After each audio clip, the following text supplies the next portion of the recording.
ભગવાનના ભક્તોએ કદાચ આ પ્રસંગ સાંભળેલો હોય, પણ સાંભળતા આનંદ પણ થાય અને ભગવાનનું ધ્યાન પણ થાય. એટલા માટે આ પ્રસંગ આખો સાંભળવા જેવો છે.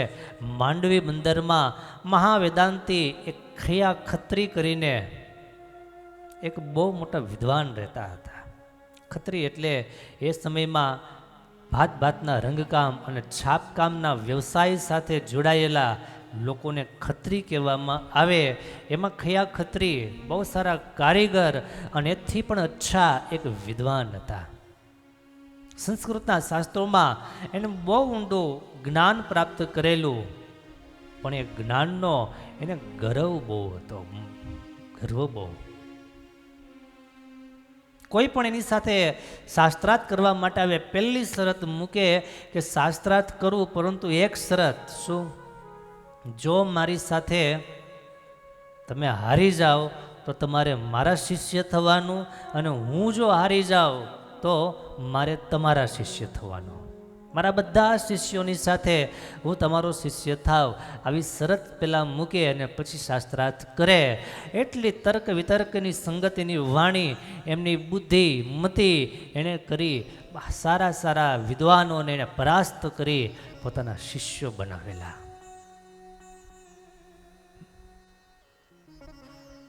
જ્ઞાનનું અભિમાન તો આ દુનિયામાં બધાને હોય છે. જ્ઞાનનું અભિમાન, અહંકાર બધાને હોય છે, પણ અહંકારનું કે અભિમાનનું જ્ઞાન કોકને હોય છે. વ્યાપક ચર્ચા કરજો, દ્રષ્ટિ કરજો, અથવા બીજે ક્યાંય ન જોવું હોય, સ્વયં આપણામાં પોતે ન જોઈએ. આપણને અભિમાનનું જ્ઞાન છે કે જ્ઞાનનું અભિમાન છે? જરાક પોતાના અંતરમાં પણ ક્યારેક તપાસીએ. બીજાનું જોવા કરતાં આપણું જોઈએ કે મને અહંકારનું જ્ઞાન છે, મારામાં અહંકાર છે એવું મને જ્ઞાન છે કે જ્ઞાનનું અહંકાર છે? સહેજમ તો આપણે જાણતા હોય, સમજતા હોય, યાદ રાખતા હોઈએ, વાંચી લીધેલું હોય, પાર વગરની એની આપણને અજ્ઞાનવશ થઈ અને હવા ભરાઈ ગઈ હોય અને અહંકારનો પાર હોય નહીં. એટલે જ્ઞાનનો અહંકાર રાખવા કરતાં અહંકારનું જ્ઞાન આપણને હોવું જરૂરી છે. બહુ નાની એવી વાત છે. ખૈયા ખત્રીને જ્ઞાન બહુ, શાસ્ત્રનો એને ઘણો બધો અભ્યાસ, પણ એનો અહંકાર એના કરતાં મોટો હતો.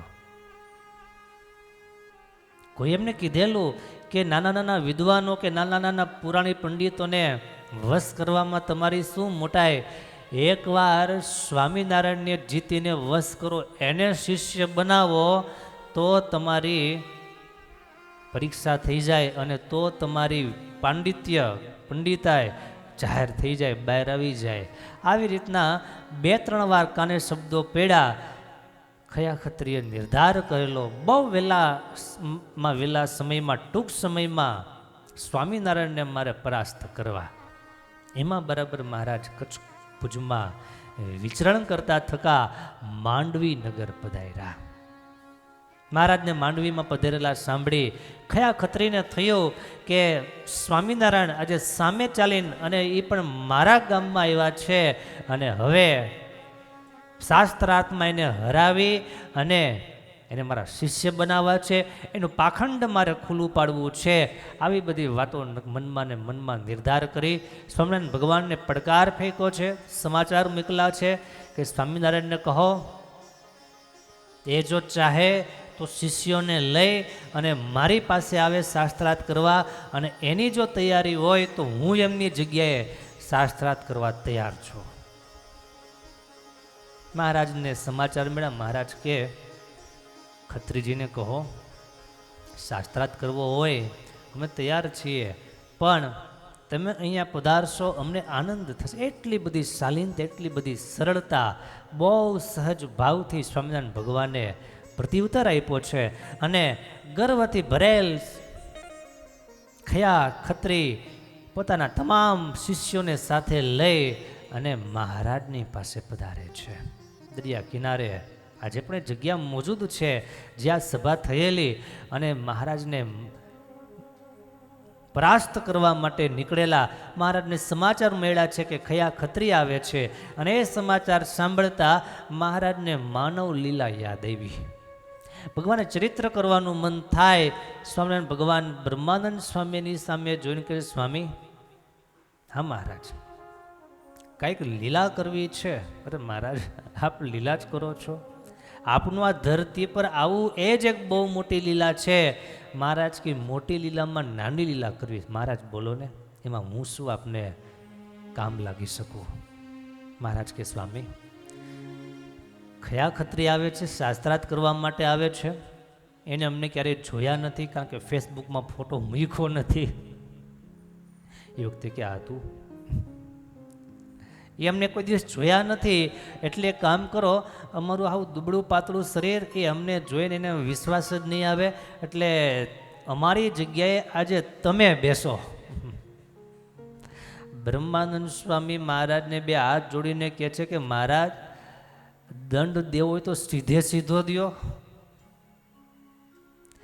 કઈ ભૂલ થઈ? હા મહારાજ, મારી ભૂલ થઈ છે. મહારાજ કે શું ભૂલ? મહારાજ, ક્યારેક મને મનમાં એવો સંકલ્પ થયો, ભગવાન થવામાં મજા બહુ. આવો સંકલ્પ મનમાં થયો છે, પણ મહારાજ આજે એનો ઉપયોગ ન કરો, એ દંડ આજે ન દો. મહારાજ કે કેમ? મહારાજ, એ ખયો ખત્રી છે, એ બહુ મોટો વિદ્વાન છે. 600થી વધારે પંડિતોને જીતીને એને પોતાના શિષ્ય બનાવ્યા છે, અને આજે અહીંયા આવે અને મારી હાર થાય તો મહારાજ આબરૂ સત્સંગ નહીં જાય. મહારાજ કે સ્વામી, અમારી આજ્ઞા છે, તમને ઈચ્છા હતી માટે બેસાડીએ છીએ એમ નહીં, અમારી આજ્ઞા છે માટે તમારે બેસવાનું. સાહેબ, તમારે જરાય ચિંતા કરવાની નહીં. ખયા ખત્રી આવે અને કાંઈ પણ પ્રશ્ન કરે એટલે તમારે ખાલી એટલું જ કહેવાનું, ઓહો, આવા સાવ સરળ પ્રશ્ન, નાના પ્રશ્નો છે, આવા સવાલના જવાબ તો અમારા નાનકડા બ્રહ્મચારી આપી દે. બોલો બ્રહ્મચારી, તમારે ખાલી અમારી સામે ઈશારો માત્ર કરવાનો, તમારે બીજું કાંઈ કહેવાની જરૂર નહીં. આગળની બાજી અમે સંભાળી લેશું. મહારાજ પાકું? મહારાજ કે પાકું. મહારાજ જોતો આમાં આઘું પાછું. મહારાજ કે જરાય ચિંતા કરો માં. અરે બરાબર, અહીંયા સરસ ગોઠવાઈ ગયું બધું. મહારાજ બેસી ગયા નીચે, સરસ શ્વેત વસ્ત્ર ઠાકોર જે ધારણ કરેલા. બ્રહ્માનંદ સ્વામી મહારાજની ગાદીએ ને બ્રહ્માનંદ સ્વામીની ગાદીએ મહારાજ. અને ખયા ખત્રી આવે છે, ગર્વ ભરેલી આંખો છે, અને વાણીમાં વિનમ્રતાના ક્યાંય દર્શન માત્ર નથી. સ્વામિનારાયણ ભગવાનની સામે આવીને સીધો પડકાર ફેંકો, જીવન મુક્તા. ઓ સ્વામિનારાયણ, બહુ મોટા વિદ્વાન છો, શાસ્ત્રોને બહુ જાણો છો, તમારી સાથે શાસ્ત્રાર્થ કરવા માટે આવ્યો છું. આગળ કોણ બેઠા હતા? બ્રહ્માનંદ સ્વામી. બ્રહ્માનંદ સ્વામી કહે છે, ખયા ખત્રીજી, આવો પધારો, આપને માટે આસન તૈયાર છે. એમ તમે ગમે એવા મીઠા મીઠા વચનથી મને વાત કરશો, આવકાર આપશો, સ્વાગત કરશો, એનાથી હું ગળી જનારો નહીં. હું ખયો ખત્રી. વારે વારે હુંકાર આવે. બ્રહ્માનંદ સ્વામી મનમાં ને મનમાં હશે કે બેટમજી, તમે ગમે એ હો ને, ખયા ખત્રી હોય કે જે હોય તે, પણ અહીંયા તો સ્વયં નારાયણ બેઠા છે. વેદ જેના શ્વાસ છે એ સ્વયં બેઠા છે. એટલે તમારે કે મારે બેમાંથી કોઈએ નથી મૂંઝાવા જેવું કે નથી ગર્વ કરવા જેવો. બ્રહ્માનંદ સ્વામી બેસાડ્યા છે.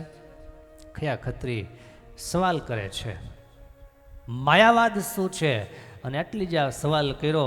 અને બ્રહ્માનંદ સ્વામી કે, ખયા ભગત, મને તો એમ હતું કે તમે તો કોણ જાણે કેવાય ઊંચા અઘરા પ્રશ્ન લાવીને આવ્યા હશો કે જેના સવાલ કરવા 1 સેકન્ડ મારે વિચારવું પડે, પણ તમારા સવાલને સાંભળતા તો એવું થાય કે આના જવાબ મારે આપવાની જરૂર નહીં, અમારા નાનકડા બ્રહ્મચારી એ આના જવાબ આપી શકે. આમ કહીને બ્રહ્માનંદ સ્વામી ખો આપી મહારાજને. મહારાજ માંડ્યા જવાબ દેવા. શંકર મત પ્રમાણે મહારાજ જવાબ આપે, રામાનુજ પ્રમાણે મહારાજ જવાબ આપે, તમામ આચાર્યોના મત પ્રમાણે પ્રભુ જવાબ આપે. જવાબ આપી અને છેલ્લે મહારાજ પોતાનો મત પ્રસ્થાપિત કરે. એટલી અજબ ગજબની વાત. ક્યારે એને સાંભળી તો ન હોય, વાંચી તો ન હોય, પણ વિચારી ન હોય એવી એવી વાત કરે. એક સવાલનો જવાબ, બે સવાલના જવાબ અને ત્રણ સવાલના જવાબ આપ્યા. અને ત્યાં ખયા ખત્રીના માં બહેનોના વિભાગમાં બેઠેલા આ બધું દ્રશ્ય જોવે. આજેનો દીકરો સહજાનંદ સ્વામીને જીતવા માટે આવેલો હોય એટલે એના હૈયામાં કંઈ હરખનો પાર તો હોય નહીં. એટલો બધો હરખ, એટલો બધો આનંદ પોતાના પુત્રના પરાક્રમ જોવા માટે આવેલા. પણ વેદાંતના ગહનમાં ગહન પ્રશ્નોના જવાબ એકદમ સરળતાથી ભગવાન સ્વામિનારાયણ આપે છે. ખયા ખત્રીની માં વિચારતા થઈ ગયા કે ખયો કાંઈ પણ સવાલ કરે એટલે ગાદીએ બેઠેલા એક જ વાત કરે છે, શું આવા સામાન્ય સવાલના જવાબ તો અમારા બ્રહ્મચારી આપશે, આવા નાના નાના પ્રશ્નોના જવાબ અમે ન કરીએ, એ તો આ નાના એવા બ્રહ્મચારી છે એ કરશે, માટે નક્કી આમાં ગડબડ છે. માજી બહુ હોશિયાર, બહુ ચતુર, જમાનાના ખાધેલા. આજુબાજુમાં કોઈ બેઠા હશે ને પૂછ્યું કે આ જવાબ આપે છે એ કોણ છે? એના જવાબ બીજા ડોસીમાં બિચારા સાવ ભલા ભોળા, એને ખબર પડે નહીં કે અહીંયા મહારાજ ખેલ કરે છે. એને તરત કીધું એ જવાબ આપે છે એ સહજાનંદ સ્વામી, સ્વામિનારાયણ ભગવાન છે એ છે. તો ઉપર બેઠા એ બ્રહ્માનંદ સ્વામી. તે ઉપર કેમ આ નીચે કેમ એ મને ખબર નહીં, હું અડધેથી કથામાં આવી હતી એટલે એ મને ખબર નથી. અને આટલી જ આ વાત એને સમજ પડી ગઈ. અને બહેનોની સભામાં માજી ઊભા થયા અને માજી ઊભા થઈને કહે છે, ખયા અકળો સહજાનંદ નાહી ઈકડો સહજાનંદ. એ સહજાનંદ નહીં, આ સહજાનંદ છે, એ તો બ્રહ્માનંદ છે, એ તો એના શિષ્ય છે. આવી રીતે માજી બોલ્યા. બ્રહ્માનંદ સ્વામીને થયો આપણો ખેલ પૂરો. બ્રહ્માનંદ સ્વામી ઊભા થઈ અને મહારાજના ચરણોમાં પડ્યા, હાથ પકડીને મહારાજને બેસાડ્યા. મહારાજને એમની ગાદીએ, મહારાજ તમારી ગાદી તમે સંભાળો. ખયા ખત્રીએ જોયું કે આ શું, કયા મથે વઠવાય એ સહજાનંદ નાય, સહજાનંદ નીચે વઠવાય હે સહજાનંદ. આવી રીતના કચ્છી ભાષામાં વાત કરી. અદ્ભુત અદ્ભુત પ્રસંગ છે. અને ખયા ખત્રીને સમજાઈ ગયું કે આમની પાસે એક નહીં 1000 પ્રશ્ન કદાચ કરીશ તોય હું જીતીશ નહીં. અને ભગવાનના દર્શન થતા, ભગવાનનો તેજ, ભગવાનની સામર્થ્યના દર્શન એનું હૃદય કબૂલ કરવા લાગ્યું. ખયા આજે ઉગરવાનો આરો તારે આવી ગયો છે, સ્વયં ભગવાન તારી સામે આવી ગયા છે. માટે હવે જ્યાં ત્યાં માથા પછાડવા કરતા, જ્યાં ત્યાં જ્ઞાનના અભિમાને કરીને ઉડવા કરતા આ ભગવાનના ચરણોમાં પડી રહેવામાં મજા છે.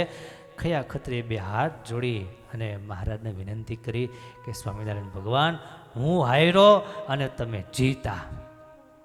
હું આજ હાર કબૂલ કરું છું અને તમે જીતા એ વાત પાકી, હું સ્વીકાર કરું છું. મહારાજ કે જેવી તમારી ઈચ્છા, શાસ્ત્રાર્થ કરવું હોય તો અમે તૈયાર છીએ. મહારાજ હરખ સુદ્ધા બોલતા નથી, હવે તમે અમારા શિષ્ય થાવ. ભગવાનમાં અને જીવમાં ફરક આટલો છે કે જીવ વારે વારે જરાક સારું થઈ જાય, જરાક કંઈક ધંધો ચાલી જાય કે જરાક કંઈક એને આવડી જાય એટલે આકાશમાં ઉડવા માંડે છે. અને ભગવાન તમામ જ્ઞાનના ધણી છે છતાં પણ એકદમ શાંત સ્વભાવ છે. શાંતાકારમ, પરમાત્માનું સ્વરૂપ છે શાંત. બસ આપણે ભગવાનના જીવનમાંથી એટલું શીખીએ કે ગમે એટલું જ્ઞાન, ગમે એટલી સમજણ, ગમે એટલી આવડત હોય, પણ એનું ક્યારેય અભિમાન કે અહંકાર મનમાં લેશ માત્ર ધારીએ નહીં. ખયા ખત્રીએ કહ્યું છે કે પ્રભુ આપણે શરત થઈ હતી કે જે હારે એને શિષ્ય થવું, અને હું હાર્યો માટે મારા શિષ્યોએ સહિત તમારો શિષ્ય થવા બંધાયેલો છું અને તૈયાર છું. આપને શિષ્ય બનાવો. સ્વામિનારાયણ ભગવાન કે અમે કોઈ શિષ્યની આશાએ તમને શાસ્ત્રાર્થ કર્યો નથી, તમને જવાબ આપ્યા નથી. તમે સ્વતંત્ર છો, તમે મુક્ત છો, તમને તમારી શરતમાંથી મુક્ત કરીએ છીએ. ત્યારે ખયા ખત્રી કહે છે પ્રભુ આજે મારે મુક્ત નથી થવું, તમારાથી યુક્ત થવું છે, તમારા શરણાગત થવું છે, તમારા આશ્રિત થઈ અને આખી જિંદગી પ્રભુ તમારે માટે મારે ખર્ચી નાખવી છે. આવી ખયા ખત્રીની અજબ ગજબની વાત છે. મુક્તાનંદ સ્વામી લખે છે કે આ વર્ણિમાં એટલું જ્ઞાન છે કે મોટા મોટા પંડિતો ભેગા થઈ અને એમને શાસ્ત્રાર્થમાં પરાસ્ત કરી શકે એવી કોઈ સ્થિતિ નથી. મહારાજ એના પર પ્રસન્ન થયા છે, મહારાજના આશ્રિત થયા, મારે કંઠી ધારણ કરાવી. બીજે દિવસે ખયા ખત્રીએ પ્રભુને આમંત્રણ આપ્યું છે કે પ્રભુ આજે આપણા પરમહંસોની સાથે મારે ત્યાં જમવા માટે પધારો. અને જ્યાં મહારાજ પધારેલા એ ખયા ખત્રીના ઘર એ ડેલા આજે પણ મોજૂદ છે. માંડવીમાં આજે પણ એ બધું ઉપસ્થિત છે. મહારાજ એનો આમંત્રણને માન આપી અને મહારાજ પધાર્યા છે. બીજે દિવસે મહારાજ કંઈક પરચો બતાવે એવી એના મનમાં પછી ઈચ્છા થઈ. કોના મનમાં?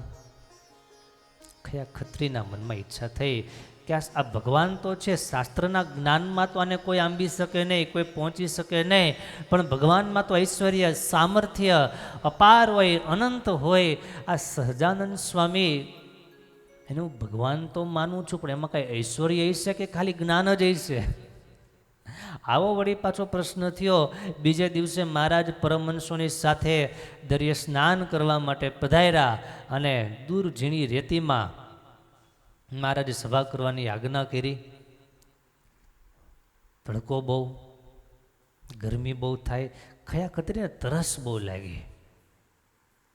ખયા ખત્રી ચારેય બાજુ નજર કરવા લાગ્યા, પાણીની ક્યાંય વ્યવસ્થા હોય. ખયા ખત્રીએ હાથ જોડીને મહારાજને કીધું કે મહારાજ તરસ બહુ લાગી છે. મહારાજ કે શું જોવો છો? ચારેય બાજુ નજર શું કરો છો? મારા તરસ લાગી છે. મહારાજ કે તરસ લાગી હોય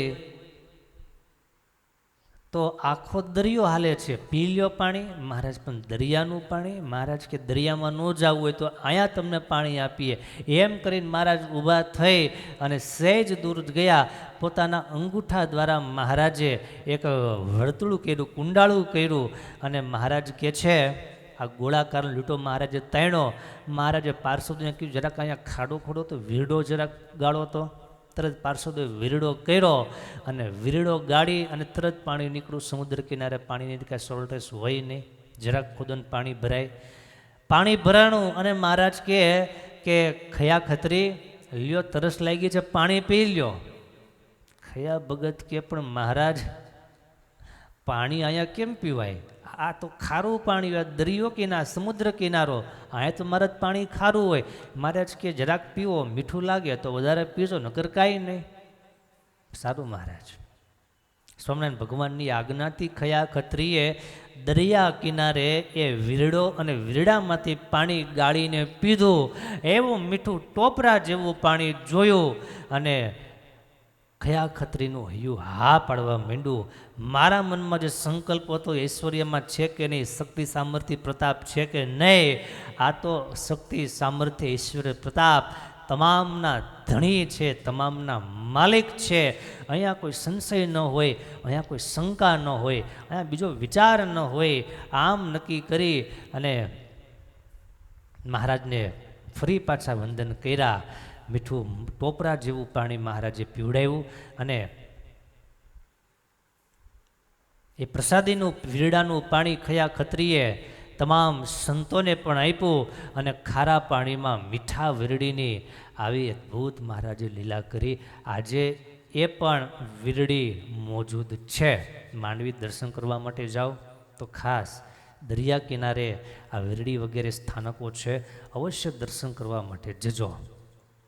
માંડવી બંદરમાં મીઠી વીરડીના નામે આ જગ્યા પ્રસિદ્ધ છે. હાલ અત્યારે આપણું સ્વામિનારાયણ મંદિર માંડવી એમના અધિકારમાં આવે છે અને એ જગ્યા ઉપર ચરણાવિંદ પધરાવવામાં આવ્યા છે અને છત્રી બનાવવામાં આવી છે. છત્રીના ઘુમ્મટમાં બ્રહ્માનંદ સ્વામી ખયા ખત્રીને મીઠું પાણી પાતા હોય અને મહારાજની સભાનું સરસ દ્રશ્ય બતાવવામાં આવ્યું છે. આવી સરસ લીલા ઠાકોરજીએ માંડવી બંદરમાં કરી, જેની આપણે વાત સાંભળી. કથાનો સાર માત્ર એટલો છે કે જ્ઞાનનું અભિમાન હોવું સારું છે? જ્ઞાનનું અભિમાન કરવા કરતાં અભિમાનનું જ્ઞાન હોવું સારું છે તો વાત બને. અને ભગવાન જેવા કોઈ જ્ઞાની છે નહીં, માટે આપણે આપણા જ્ઞાનના અહંકારે કરી, અભિમાને કરી અને કોઈને દબાવીએ નહીં, એ બહુ જરૂરી છે. સ્વામિનારાયણ ભગવાનના જીવનમાં આવા કેટલા પ્રસંગો મોજૂદ છે. પૂરો થાય અને ત્યારે બ્રહ્માનંદ સ્વામી એ જ શબ્દોને લખે, સહજાનંદ સુખકારી રે સલુણી છબી, સહજાનંદ સુખકારી રે સલુણી છબી. વેદાંતી રૂપી કે છે ન્યાયનો માની લે છે. વેદાંતી અરૂપી કે છે ન્યાયનો માની લે છે. તેવાલો સંતો મારે છે રે સલુણી છબી. સહજાનંદ સુખકારી રે સલુણી છબી. કોણ લખે છે? બ્રહ્માનંદ સ્વામી આ પદ લખે છે. સહજાનંદ સુખકારી સલુણી છબી. વેદાંતીય રૂપી કે છે, વેદાંત છે એમને અરૂપ કે છે, નિરાકાર કે છે, ન્યાય અનુમાન પ્રમાણમાં મૈથું છે, ત્યારે એ ભગવાન આ વહાલા સંતોમાં રહે છે. પોતાના વહાલા નિયમ ધર્મનું પાલન કરી ભગવાનનું દ્રઢ ઉપાસના કરીને ભજન કરનારા એવા પોતાના પ્રિય સંતોના હૃદયમાં એ ભગવાન રહે છે. કોણ શું વાત કરે છે, કોણ કોના અભિપ્રાયો આપે છે, કોઈ અનુમાન કહે છે, કોઈ શાબ્દ પ્રમાણમાં ચાલે છે, પણ મારા ભગવાન એ સાક્ષાત એના સંતમાં બિરાજમાન છે. આવી અદ્ભુત પંક્તિઓ આ પ્રસંગે બ્રહ્માનંદ સ્વામીએ લખી, જે આપણે આજે સાંભળીએ છીએ. ઓલા ભક્તજનો,